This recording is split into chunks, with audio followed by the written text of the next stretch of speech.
कृष्ण कृष्ण हरे हरे, हरे राम राम राम हरे हरे, हरे कृष्ण कृष्ण कृष्ण हरे हरे, हरे राम राम हरे हरे, हरे कृष्ण कृष्ण कृष्ण हरे हरे राम।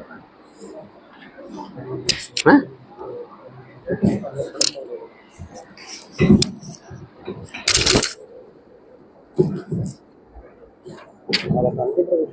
ओम नमो भगवते वासुदेवाय। ओम नमो भगवते वासुदेवाय।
निकलता है।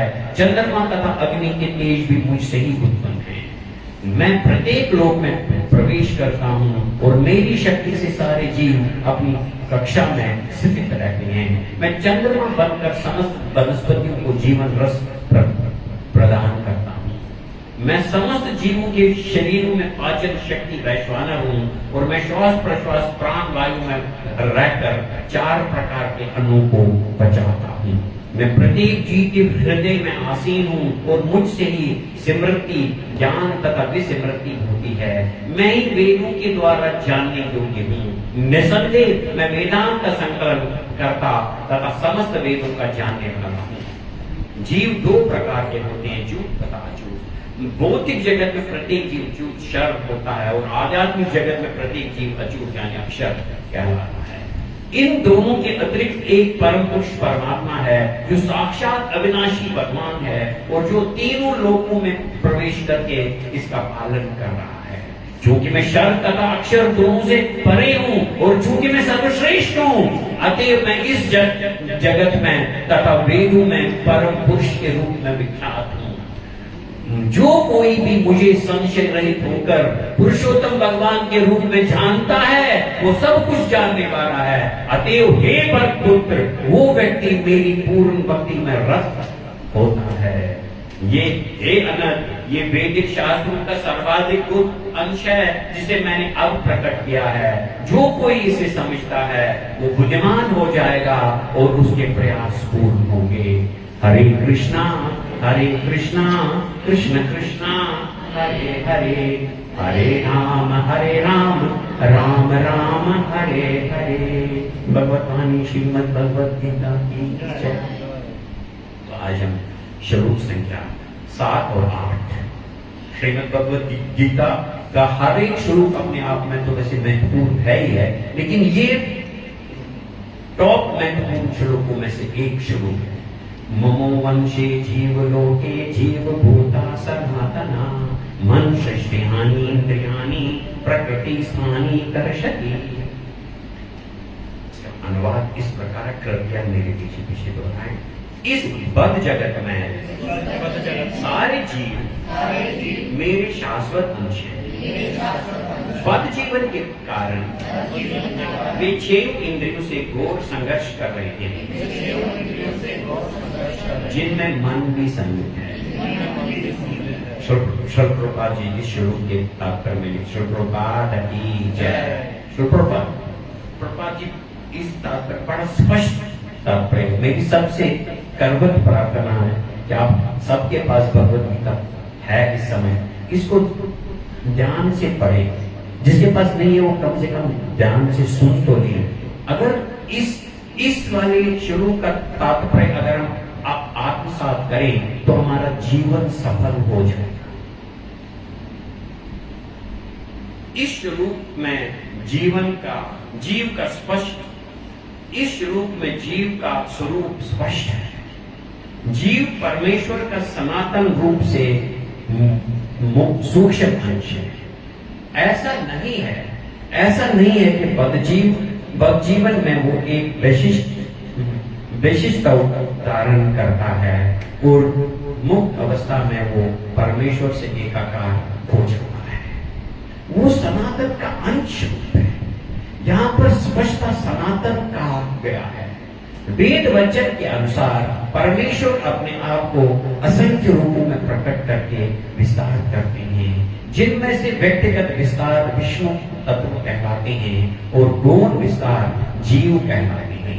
दूसरे शब्दों में विष्णु तत्व निजी विस्तार यानी समांश हैं और जीव विनाश पृथकीकृत अंश हैं। अपने समांश द्वारा वे भगवान राम, नरसिंहदेव, विष्णु मूर्ति तथा वैकुंठ के प्रधान देवों के रूप में प्रकट होते हैं। विघ्नांश अर्थात जीव सनातन सेवक होते हैं। भगवान के समांश सदैव विद्यमान रहते हैं। इसी प्रकार जीवों के विघ्नाशों के अपने स्वरूप होते हैं। परमेश्वर के विघ्नांश होने के कारण जीवों में भी उनके आंशिक गुण पाए जाते हैं, जिनमें से स्वतंत्रता एक है। प्रत्येक जीव का आत्मा रूप में अपना विष्णु और सूक्ष्म स्वतंत्र होता है। इसी स्वतंत्र के दुरुपयोग से जीव बद्ध बनता है और उसके सही उपयोग से वो मुक्त बनता है। ये बड़ा ही महत्वपूर्ण, ये सेंटेंस है, ये हमको कम से कम दिन में 10 बार पढ़ना चाहिए। हम बद्ध क्यों हैं? हम बद्ध इसलिए हैं कि हमने जो भगवान ने हमको आंशिक स्वतंत्रता दी है उसका हम दुरुपयोग कर रहे हैं, इसीलिए हम बद्ध हैं। और एक बार अगर उस स्वतंत्रता का हम सदुपयोग करें तो जब हम उसका सही उपयोग करेंगे तो हम मुक्त बन जाएंगे। मुक्त बनने और बद्ध होने की एक, क्या कहते हैं उसको, एक थिन लाइन है। दुरुपयोग करेंगे तो बद्ध और सदुपयोग करेंगे तो मुक्त बन जाएंगे। दोनों ही अवस्था में वो भगवान के ही समान सनातन होता है। मुक्त अवस्था में वो इस भौतिक अवस्था से मुक्त रहता है और भगवान की दिव्य सेवा में निरंतर रहता है।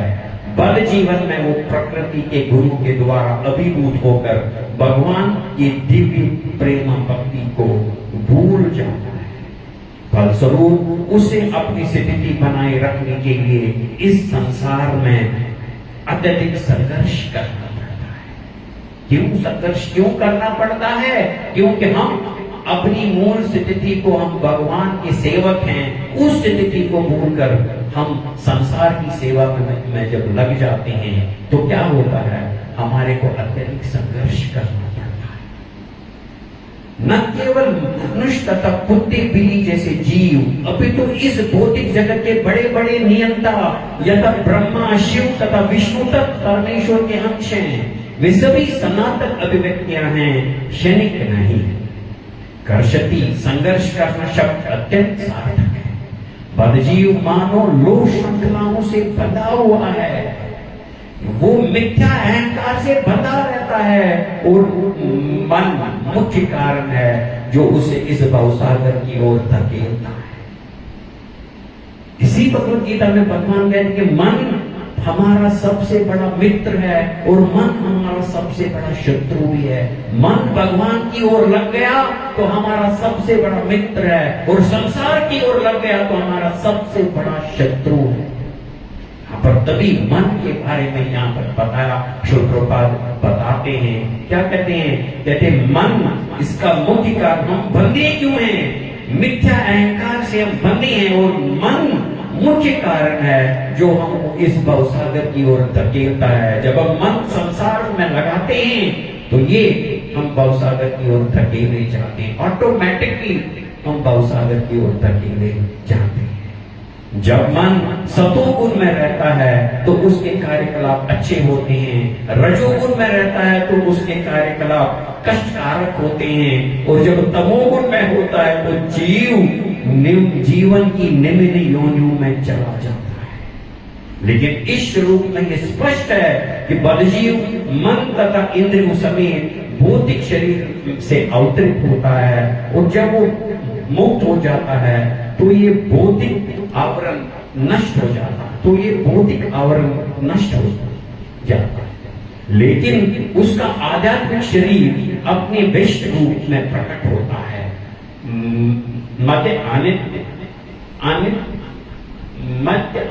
नायन श्रुति में ये सूचना प्राप्त है, सवा एष ब्रह्मनिष्ठ इदं शरीरम मृत्युमत सृजित ब्रह्म विसंपद ब्रह्मान पश्यन्ति ब्रह्मान शृणोति ब्रह्मान वेदम स्वर्ण सवमनुभवी भवति।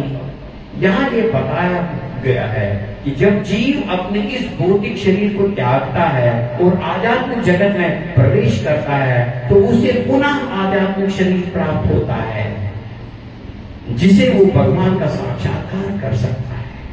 उसे ये उनसे आमने सामने बोल सकता है, सुन सकता है और जिस रूप में भगवान है उन्हें समझ सकता है। स्मृति में भी ये ज्ञात होता है, वसंती यद पुरुषा सर्वे वैकुंठ मूर्तया। वैकुंठ में सारे जीव भगवान जैसे शरीरों में रहते हैं। जहां तक शारीरिक बनावट का प्रश्न है, अंश रूप जीवों तथा विष्णु मूर्ति के विस्तारों अंशों में कोई अंतर नहीं होता। दूसरे शब्दों में भगवान की कृपा से मुक्त होने पर जीव को आध्यात्मिक शरीर प्राप्त होता है। ममोवंशी शब्द भी अत्यंत सार्थक है। ममोवंशी शब्द भी अत्यंत सार्थक है, जिसका अर्थ है भगवान का अंश। भगवान का अंश ऐसा नहीं होता जैसे किसी पदार्थ का टूटा हुआ खंड। भगवान का अंश ऐसा नहीं होता जैसे किसी पदार्थ का टूटा हुआ अंश। हम द्वितीय अध्याय में देख चुके हैं कि आत्मा के खंड नहीं किए जा सकते। इस खंड को भौतिक दृष्टि से अनुभूति नहीं हो पाती। ये पदार्थ की भांति नहीं है जिसे चाहो तो कितने ही खंड कर दो और उसे पुनः जोड़ दो। ऐसी विचारधारा यहाँ पर लागू नहीं होती, क्योंकि संस्कृत के सनातन शब्द का प्रयोग हुआ है। विज्ञांश सनातन है। द्वितीय अध्याय के प्रारंभ में ही ये कहा गया है कि प्रत्येक व्यक्ति के शरीर में भगवान का अंश विद्यमान है। देहिनो अस्मिन् यथा देहे। ये अंश जब शारीरिक बंधन से मुक्त हो जाता है तो आध्यात्मिक आकाश में वैकुंठ लोक में अपना आद्य आध्यात्मिक शरीर प्राप्त कर लेता है, जिसे वो भगवान की संगति का लाभ उठाता है। क्या कहते हैं? वो अंश जब शारीरिक बंधन से मुक्त हो जाता है तो आध्यात्मिक आकाश में वैकुंठ में अपना आद्य आध्यात्मिक शरीर प्राप्त कर लेता है, जिसे वो भगवान की संगति का लाभ उठाता है। किंतु ऐसा समझा जाता है कि जीव भगवान का अंश होने के कारण गुणात्मक दृष्टि से भगवान के ही समान है, जिस प्रकार स्वर्ग के अंश भी स्वर्ग ही होते हैं। हरे कृष्णा कृष्ण कृष्ण हरे हरे, हरे राम राम राम हरे हरे। अगला श्लोक इस प्रकार है। शरीरम यत अवाप्नोति यत च अपि उत्क्रामन्ति ईश्वरा गृहीत्वा एतानि संयाति वायु गन्धान् इव आशिया। इसका अनुवाद इस प्रकार है, कृपया मेरे पीछे दोहराएं। इस संसार में जीव अपनी देहात्म बुद्धि को एक शरीर से दूसरे में उसी तरह ले जाता है जिस तरह वायु सुगंधी को ले जाता है। इस प्रकार वो एक शरीर धारण करता है और फिर इसे त्याग कर दूसरा शरीर धारण करता है। श्रील प्रभुपाद जी इस श्लोक के तात्पर्य में लिखते हैं, यहाँ पर जीव को ईश्वर अर्थात अपने शरीर का नियामक कहा गया है। यहाँ पर जीव को ईश्वर अर्थात अपने शरीर का नियामक कहा गया है। यदि वो चाहे तो अपने शरीर को त्याग कर उच्चतर योनियों में जा सकता है और चाहे तो निम्न योनियों में जा सकता है। इस विषय में उसे थोड़ी स्वतंत्रता प्राप्त है। शरीर में जो परिवर्तन होता है वो उस पर निर्भर करता है। मृत्यु के समय वो जैसी चेतना बनाए रखता है वहीं उसे दूसरे शरीर तक ले जाती है। यदि वो कुत्ते या बिल्ली जैसी चेतना बनाता है तो उसे कुत्ते या बिल्ली का शरीर प्राप्त होता है। यदि वो अपनी चेतना दैवी गुणों में स्थित करता है तो उसे देवता का स्वरूप प्राप्त होता है। और यदि वो कृष्ण नामामृत में होता है तो वो आध्यात्मिक जगत में कृष्ण लोक को जाता है, जहां उसका सानिध्य कृष्ण से होता है। ये दावा मिथ्या है कि इस शरीर के नाश होने पर सब कुछ समाप्त हो जाता है। आत्मा एक शरीर से दूसरे शरीर में देहांतरण करता है और वर्तमान शरीर तथा वर्तमान कार्यकलाप ही अगले शरीर का आधार बनते हैं। आत्मा एक शरीर से दूसरे में देहांतरण करता है और वर्तमान शरीर तथा वर्तमान कार्यकलाप ही अगले शरीर का आधार बनते हैं। कर्म के अनुसार भिन्न शरीर प्राप्त होता है और समय आने पर ये शरीर भी त्यागना होता है। यहाँ ये कहा गया है कि सूक्ष्म शरीर जो अगले शरीर का बीज वाहन करता है, अगले जीवन में दूसरा शरीर निर्माण करता है। एक शरीर से दूसरे शरीर में देहांतरण की प्रक्रिया तथा शरीर में रहते हुए संघर्ष करने को ही कर्षति अर्थात जीवन संघर्ष कहते हैं। हरे कृष्णा कृष्ण कृष्णा हरे हरे, हरे राम राम राम हरे हरे। भगवान श्रीमद् भगवद गीता की जय। ममो वंशे जीवलोके जीवदूता सनातना मन सृष्टियानि इंद्रियाणि प्रकृति स्थानि कर्षति। इस बद्ध जगत में सारे जीव मेरे शाश्वत अंश। बद्ध जीवन के कारण ये 6 इंद्रियों से घोर संघर्ष कर रहे हैं, जिनमें मन भी सम्मिलित है। श्री प्रभुपाद जी तात्पर्य की पहली लाइन में ही स्पष्ट करते हैं कि इस स्वरूप में जीव का स्वरूप स्पष्ट है। जीव परमेश्वर का सनातन रूप से सूक्ष्म अंश है। ऐसा नहीं है कि बद्ध जीवन में वो एक विशिष्ट धारण करता है और मुक्त अवस्था में वो परमेश्वर से एकाकार होता है। वो सनातन का अंश रूप है। भगवान भगवद गीता शुरू ही दूसरे अध्याय से ही शुरू करते हैं कि जो ये तुम जो जीव है, जीव क्या है? ये सनातन है। ये हालांकि कहां पर बोलते कि इसकी न मृत्यु है, न कोई उसको मार सकता, न कोई उसको काट सकता, न कोई उसको जला सकता, न कोई उसको सुखा सकता है। और ये जो आत्मा है, यहां पर प्रभुपाद जी कहते हैं सनातन है।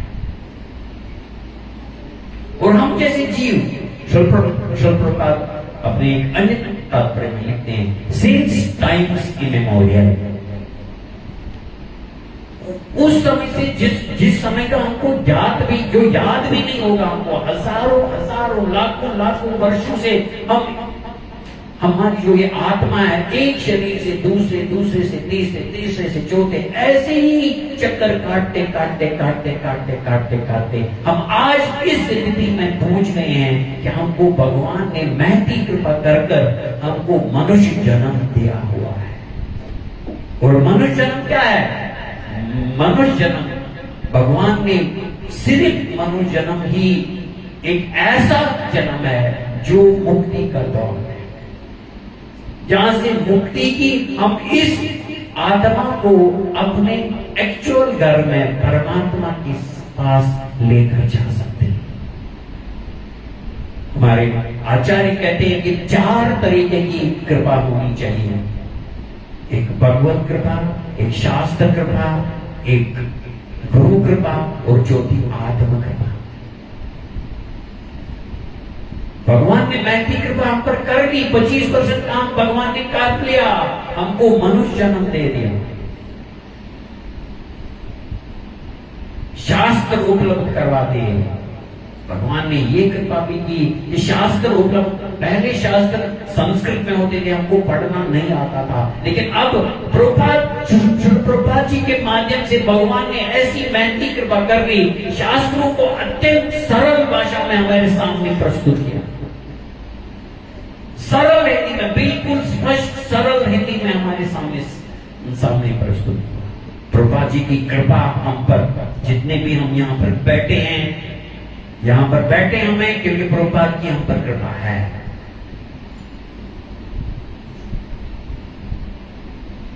भगवान की कृपा भी हो गई, शास्त्र की कृपा भी हो गई, गुरु की कृपा भी हो गई। अब ये चौथी कृपा जो 25, हमारा 75% काम हो चुका है, सिर्फ 25% काम बचता है। क्या कहते हैं वो? कहते हैं ना, आखिरी धक्का देने वाली बात है, और वो हमको आत्म कृपा करनी है। हमने अपने आप पर कृपा करनी है। क्या कृपा करनी है? श्री प्रभुपाद जी यहां पर बोल रहे हैं कि चूंकि हम भगवान के अंश हैं, और भगवान ने, चूंकि भगवान स्वयं स्वतंत्र हैं, भगवान के चूंकि अंश हम हैं, इसलिए भगवान के गुण भी हम हैं, भगवान के आंशिक गुण हम हैं, भगवान ने हमको स्वतंत्रता दी हुई है। लेकिन प्रभुपाद कहते हैं कि अगर हम इस स्वतंत्रता का दुरुपयोग करेंगे तो हम बंद हो जाएंगे, फिर इस 84 के चक्कर में पड़े रहेंगे, लेकिन अगर हम इसका सही उपयोग करेंगे तो क्या हो जाएगा, हम मुक्त बन जाएंगे, भगवान के धाम चले जाएंगे। सदुपयोग करना क्या है, करना क्या है? श्री प्रभुपाद जी इसी भगवद गीता के 12वें अध्याय के 9वें श्लोक के तात्पर्य के लास्ट वाले पैराग्राफ में लिखते हैं कि हमको करना क्या, सदुपयोग, इस जीवन का इसका स्वतंत्रता का सदुपयोग क्या करना है, वो यहाँ पर प्रभुपाद जी बोलते हैं। कृपया इसको ध्यान से सुनिए। श्रीमद् भगवद गीता अध्याय 12 श्लोक संख्या 9 के लास्ट के तात्पर्य के लास्ट वाले पैराग्राफ में प्रभुपाद जी लिखते हैं, क्या लिखते हैं कि भक्ति योग के विधि विधानों का अभ्यास करने से मनुष्य को किसी सुविज्ञ गुरु के मार्गदर्शन में कतिपय नियमों का पालन करना होता है। भक्ति योग के विधि विधानों का अभ्यास करने के लिए मनुष्य को किसी सुविज्ञ गुरु के मार्गदर्शन में कतिपय नियमों का पालन करना होता है। यथा क्या क्या करना है? ब्रह्म मुहूर्त में जागना, स्नान करना, मंदिर में जाना, प्रार्थना करना, हरे कृष्ण महामंत्र का कीर्तन करना, अर्चे बिगड़े पर चढ़ाने के लिए फूल चुनना, अर्चे बिगड़े पर भोग चढ़ाने के लिए भोजन बनाना, प्रसाद ग्रहण करना, ऐसे अनेक विधि विधान जिनका पालन आवश्यक है। मनुष्य को शुद्ध भक्तों से नियमित रूप में भगवद गीता तथा श्रीमद् भागवतम सुनना चाहिए। इस अभ्यास से कोई भी ईश्वर प्रेम के स्तर तक उठ सकता है और तब उसका भगवत धाम जाना ध्रुव है। प्रभा जी गारंटी देते हैं हमको, अगर हम अपने जीवन का, अपने इस स्वतंत्रता का, जो भगवान ने हमको स्वतंत्रता दी है, उस स्वतंत्रता का अगर हम सदुपयोग करेंगे, क्या करना है, ये सारी चीजें जो प्रभुपाद जी बताते हैं, सुबह उठना, अपने माला जप करना, भगवान के अर्चे बिगड़ने के लिए की पूजा करना, फूल चुनना, प्रसाद बनाना, और उसके बाद भगवान को भोग अर्पित करने के बाद वही प्रसाद ग्रहण कर लेना, भगवद गीता श्रीमद् भागवतम जैसे ग्रंथों का अध्ययन करना, उसको सुनना, ये हम अपनी स्वतंत्रता का, जो हम, यही हमारी स्वतंत्रता का सदुपयोग है। और ये सदुपयोग करके प्रभुपाद जी हमको गारंटी देते हैं कि तुम भगवत धाम जाना ध्रुव है। प्रभुपाद आगे इस श्लोक के तात्पर्य में लिखते हैं कि ये नहीं है कि जब हम भगवत धाम जाएंगे या तो वहां पर हमारा जो है, हमारे को वहां पर भी एक अलग से शरीर प्राप्त हो जाएगी, हम ये नहीं होंगे आमतौर पर जैसे मायावादी कहते हैं कि ये जीवन है, इस जीवन के बाद सब कुछ खत्म है। लेकिन प्रभुपाद जहां पर कहते हैं कि आध्यात्मिक जगत में प्रवेश करने पर उसे पुनः आध्यात्मिक शरीर प्राप्त होता है, जिसे वो भगवान का साक्षात्कार कर सकता है और उनसे आमने सामने बोल सकता है, सुन सकता है, और जिस रूप में भगवान है उसे समझ सकता है। आगे प्रभुपाद जी लिखते हैं, वैकुंठ के सारे जीव भगवान जैसे शरीरों में रहते हैं। श्रीमद् भागवतम के 6 अध्याय 6 स्कंद में जब हम अजामिल की कथा सुनते हैं, तो जब अजामिल ने अपना, जब उनका समय समाप्त हो रहा था, यमदूत उनके सामने आ गए, तो उसी समय जब उन्होंने अपने बेटे नारायण का नाम ले लिया, तो वहां पर विष्णु दूत प्रकट हो गए। श्रीमद् भागवतम में विष्णु दूतों का बड़ा विस्तृत, कि उनकी वेशभूषा कैसी, वो कैसे थे, बिल्कुल विस्तृत वर्णन आया है कि विष्णु दूत कैसे थे। विष्णु दूत भगवान के रिप्रेजेंटेटिव विष्णु लोक से विष्णु दूत आए थे। वहां पर लिखा है कि विष्णु दूतों के 4 भुजा थी, उनके कमल जैसे नेत्र थे, सुंदर मुख था, सिर पर सोने का मुकुट लगाया हुआ, बिल्कुल भगवान के जैसे वो लग रहे थे। और यहाँ पर श्री प्रभुपाद जी भी कहते हैं कि वैकुंठ के सारे जीव भगवान जैसे शरीर में ही रहते हैं। उनकी बनावट, अंश रूप जीवों तथा विष्णु मूर्ति के विस्तारों में कोई अंतर नहीं होता। दूसरे शब्दों में भगवान की कृपा से मुक्त होने पर जीव आध्यात्मिक शरीर प्राप्त कर लेता है। जो ये मायावादियों का जो फिलॉसफी है कि इस जीवन के बाद कोई आगे कुछ नहीं होता, उसको प्रभुपाद जी उसका खंडन करते हैं। और ये हमको श्रीमद् भागवतम के छठे स्कंद में जब अजामिल की कथा हम सुनते हैं, विष्णु दूतों का वर्णन वहां पर आता, जैसे भगवान जैसे शरीर वैसे शरीर होगा। और आगे का श्लोक है, उसमें कहते हैं कि जीव तो ईश्वर, यहाँ पर जीव को ईश्वर अर्थात शरीर का नियामक बताया गया है। और अल्टीमेटली यहाँ पर यही बात है कि जब व्यक्ति अपना शरीर छोड़ने पर आता है, उस समय उसका जो भाव होता है, जैसे भगवद गीता के 8वें अध्याय में भी भगवान कहते हैं कि मृत्यु के समय जो भाव होता है उसी तरीके से अगला शरीर प्राप्त होता है। प्रभु जी पिछले दिनों में वो कथा भी सुनाते थे कि कैसे एक व्यक्ति नारद जी उनके पास आए, उनको लेकर जाने के लिए गए और बार बार वो अलग बहाने लेते हैं, लेकिन अल्टीमेटली जब उनकी मृत्यु होती है तो उनको खुदे का शरीर मिलता है। फिर आगे उसके बाद फिर आते हैं, चल मेरे साथ चल, लेकिन फिर अरे नहीं अभी मैंने देखना मेरे बच्चे अच्छी तरह से संभाल नहीं पाते। फिर सांप का उसको शरीर में मिलता। जिस भाव में मृत्यु के समय हम जब शरीर छोड़ने के समय हम होंगे, उसी तरीके से अगला शरीर हमको प्राप्त हो जाएगा। हरे कृष्णा कृष्ण कृष्ण हरे हरे, हरे राम राम राम हरे हरे। भगवतानी श्रीमद् भगवद गीता की जय। आप सबका बहुत बहुत धन्यवाद। त्रुटियों के लिए क्षमा। हरे कृष्ण।